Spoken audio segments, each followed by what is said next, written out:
ओम शांति। पुस्तक पठन श्रीमद् भगवत गीता रहस्य। लेखक ब्रह्मा कुमार सुधांशु शेखर मिश्र। पंचम अध्याय। आमे जेपरी राति ओ दिन मिसाई अहोरात्र गणना करू, सेपरी ब्रह्मांकर दिन ओ राति मिसाई गोटिए कल्पर गणना कराଯାए। गोटिए अहोरात्रे जेपरी दिन ओ रात्रिर समय को समान भावरे विभक्त कराଯାଇଛି, सेपरि गोटिए कल्पर प्रथमार्ध को ब्रह्मांक दिवस ओ द्वितीयार्ध को तांकर रात्र बोली कल्पना कराଯାए। गोटिए कल्प चारि भागरे विभक्त। प्रथम दुईटी जुग सत्य ओ त्रेतया ब्रह्मांक दिवस ओ शेष दुई जुग द्वापर ओ कଳି तांकर रात्रि बोली गणना कराଯାए।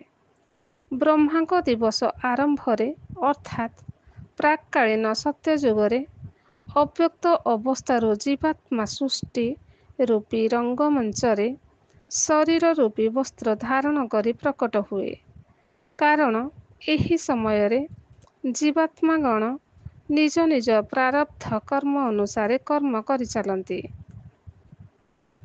कल्पर प्रथमार्धକୁ ब्रह्मांकर दिन एथिपाई कुहाଯାଏ, କାରଣ ଏହି ସମୟରେ ଜୀବାତ୍ମା ଶରୀର ଧାରଣ କରିଥିଲେ ମଧ୍ୟ ଜୀବନୁକ୍ତ ଅବସ୍ଥାରେ ଥାଏ।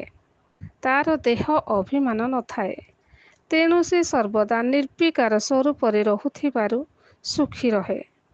ଏହି ସମୟରେ ଯେତିକି ଆତ୍ମା ସୃଷ୍ଟିରେ ଅବତରଣ କରନ୍ତି, ସେମାନେ ଦେବ ପଦବାଚ୍ୟ ହୁଅନ୍ତି। ଏମାନେ ସମସ୍ତେ ପବିତ୍ରତା, ସୁଖ, ଶାନ୍ତି ଓ ସମୃଦ୍ଧିରେ ପରିପୂର୍ଣ୍ଣ ହୁଅନ୍ତି। କଳ୍ପର ପ୍ରଥମାର୍ଦ୍ଧରେ ପରମ ଧାମରେ ଅବ୍ୟକ୍ତ ଭାବରେ ଥିବା ଯେଉଁ ଜୀବାତ୍ମାଗଣ ସୃଷ୍ଟିରେ ଅବତରଣ କରି ଶରୀର ଧାରଣ ରୂପକ ବ୍ୟକ୍ତ ବା ପ୍ରକଟ ହୁଅନ୍ତି, ସେମାନେ ହେଉଛନ୍ତି ଆମର ପୁରାଣ ବର୍ଣ୍ଣିତ 33 କୋଟି ଦେବୀ ଦେବତା। ଏହି ସମୟାବଧିକୁ କାବ୍ୟିକ ରୀତିରେ ସ୍ୱର୍ଗ ବୋଲି ଚିତ୍ରଣ କରାଯାଇଛି। ସେହିପରି ବ୍ରହ୍ମାଙ୍କ ରାତ୍ରି ଆରମ୍ଭରେ ଏହି ଦୈବୀଗୁଣଯୁକ୍ତ ଜୀବାତ୍ମାଗଣ ଜୀବନୁକ୍ତ ଅବସ୍ଥାରୁ ଜୀବନବକ୍ଷ ଅବସ୍ଥାକୁ ଚାଲି ଆସନ୍ତି। କାରଣ ବାରମ୍ବାର ଆବାଗମନ ଚକ୍ରରେ ଆସି ସେମାନେ ନିଜର ଆତ୍ମିକ ସ୍ୱରୂପକୁ ବିସ୍ତୃତ ହୋଇଯାନ୍ତି।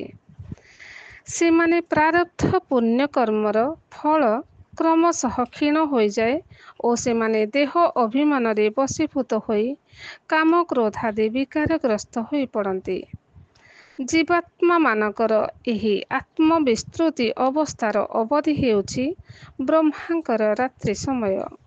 ଏହାର ଧର୍ମର ଗ୍ଲାନି ସମୟ।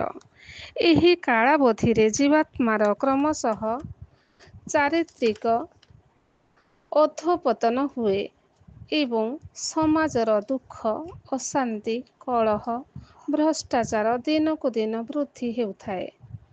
ରାତ୍ର ସମୟରେ ପ୍ରାୟତଃ ସମସ୍ତ ପ୍ରକାରର ପାପ ବା ଅସତ୍କର୍ମ ହୁଏ। ବ୍ରହ୍ମାଙ୍କ ଏହି ରାତ୍ରି ସମୟ ସୃଷ୍ଟିର ଅନ୍ଧକାର ଯୁଗ। ଏହା ପୌରାଣିକ କାବ୍ୟ କଳାକୃତିରେ ନର୍କ ନାମରେ ଚିତ୍ରିତ। କଳ୍ପର ପ୍ରଥମାର୍ଦ୍ଧ ହେଉଛି ଦୁଇଟି ଯୁଗ, ସ୍ୱର୍ଣ୍ଣିମ ଓ ରୌପ୍ୟ। ଏହି ଦ୍ୱିତୀୟାର୍ଦ୍ଧ ଦୁଇଟି ଯୁଗ ତାମ୍ର ଓ ଲୌହ। ଏହିପରି ଚାରି ପ୍ରକାରର ତତ୍କାଳୀନ ସାମାଜିକ ଅବସ୍ଥା ଅନୁସାରେ ବିଭକ୍ତ କରାଯାଇପାରେ। ସ୍ମୃତି ଜ୍ଞାନକୁ ଆଲୋକ ସହିତ ଓ ବିସ୍ମୃତିକୁ ଅଜ୍ଞାନ ଅନ୍ଧକାର ରାତ୍ରି ସହିତ ତୁଳନା କରାଯାଏ। ତେଣୁ କଳ୍ପର ପ୍ରଥମାର୍ଦ୍ଧରେ ଜୀବାତ୍ମାର ଆତ୍ମସ୍ତୃତି ଅବସ୍ଥା ଓ ଦ୍ୱିତୀୟାର୍ଦ୍ଧରେ ତାର ଆତ୍ମବିସ୍ତୃତ ଅବସ୍ଥାକୁ ଯଥାକ୍ରମେ ବ୍ରହ୍ମାଙ୍କର ଦିବସ ଓ ରାତ୍ରି ବୋଲି କଳ୍ପନା କରାଯାଏ। ସେହିପରି ରାତ୍ରିର ଅନ୍ତିମ ପ୍ରହରର ଅନ୍ତିମ ଭାଗକୁ ବ୍ରାହ୍ମ ମୁହୂର୍ତ୍ତ କୁହାଯାଏ। ଏହି ସମୟରେ ସମସ୍ତ ପ୍ରକାର ପୁଣ୍ୟ କର୍ମ କରାଯାଏ। ଏହା ଈଶ୍ୱର ଉପାସନାର ପ୍ରକୃଷ୍ଟ ସମୟ। ଏହି ଅନୁସାରେ କଳ୍ପର ଅନ୍ତିମ ଯୁଗର ଶେଷ କେତେ ବର୍ଷକୁ କଲ୍ୟାଣକାରୀ ସଙ୍ଗମ ଯୁଗ ବୋଲି କୁହାଯାଏ। ଏହି ମାହେନ୍ଦ୍ର ଯୁଗରେ ହିଁ ଅଧର୍ମର ବିନାଶ ଓ ସତ୍ୟ ସନାତନ ଧର୍ମର ସ୍ଥାପନା ପାଇଁ ପରମ କଲ୍ୟାଣକାରୀ ପରମାତ୍ମା ପରମ ଧାମରୁ ଧରାପୃଷ୍ଠରେ ଅବତରଣ କରି ପ୍ରଜାପିତା ବ୍ରହ୍ମାଙ୍କର ଆତ୍ମବିସ୍ତୃତ ଆତ୍ମାକୁ ଜାଗ୍ରତ କରାନ୍ତି।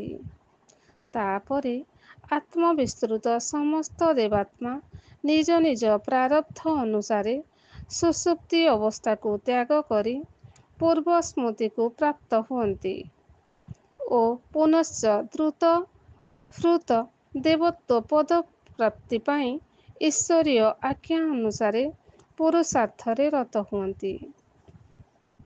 ମହାବିନାଶ ସମୟରେ ସମସ୍ତ ଜୀବାତ୍ମା ସ୍ୱ ସ୍ୱ ଶରୀର ତ୍ୟାଗ କରି ଅବ୍ୟକ୍ତ ବା ଆତ୍ମିକ ରୂପରେ ପରମାତ୍ମାଙ୍କ ସହିତ ପରମ ଧାମକୁ ପ୍ରତ୍ୟାବର୍ତ୍ତନ କରନ୍ତି ଓ ପୁନଶ୍ଚ ନିଜ ନିଜ ପ୍ରାରବ୍ଧ କର୍ମ ଅନୁସାରେ ସମୟାନୁକ୍ରମରେ କଳ୍ପ ଆରମ୍ଭରୁ ଶେଷ ପର୍ଯ୍ୟନ୍ତ ସୃଷ୍ଟିରେ ଜନ୍ମ ହୁଅନ୍ତି। ଉପରୋକ୍ତ ଶ୍ଲୋକରେ ପ୍ରଲୀୟନ୍ତେ ଶବ୍ଦକୁ ଅବ୍ୟକ୍ତ ଅବସ୍ଥାରେ ସ୍ଥିତ ହେବା ଅର୍ଥରେ ପ୍ରୟୋଗ କରାଯାଇଛି। ଅନ୍ୟଥା ଜୀବାତ୍ମାମାନଙ୍କୁ ପୁନଶ୍ଚ ବ୍ୟକ୍ତ ହେବା ବା ଜନ୍ମ ନେବା କଥା କୁହାଯାଇ ନଥାନ୍ତା।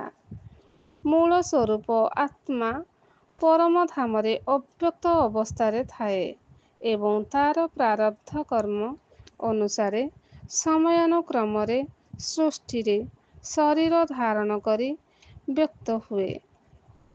ଗୀତାର ସାଂଖ୍ୟ ଯୋଗରେ ପରମାତ୍ମା କହିଛନ୍ତି, ହେ ଅର୍ଜୁନ, ଏପରି ସମୟ କେବେ ନଥିଲା ଯେତେବେଳେ ମୁଁ ନଥିଲି କିମ୍ବା ତୁମେ ନଥିଲ କିମ୍ବା ଏ ରାଜାମାନେ ନଥିଲେ। ପୁନଶ୍ଚ ଭବିଷ୍ୟତରେ ଏପରି କେବେ ହେବ ନାହିଁ ଯେତେବେଳେ ଆମେମାନେ କେହି ବି ନଥିବା।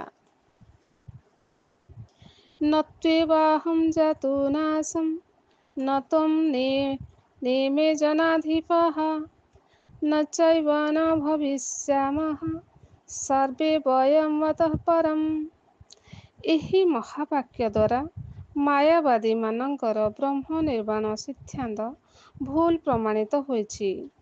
ସେମାନଙ୍କ ଅନୁସାରେ ଆତ୍ମା ମାୟା ଶକ୍ତିର ଆବରଣ ଯୋଗୁଁ ପରମାତ୍ମାଙ୍କ ଠାରୁ ବିଚ୍ଛିନ୍ନ ହୋଇଯାଇଛି।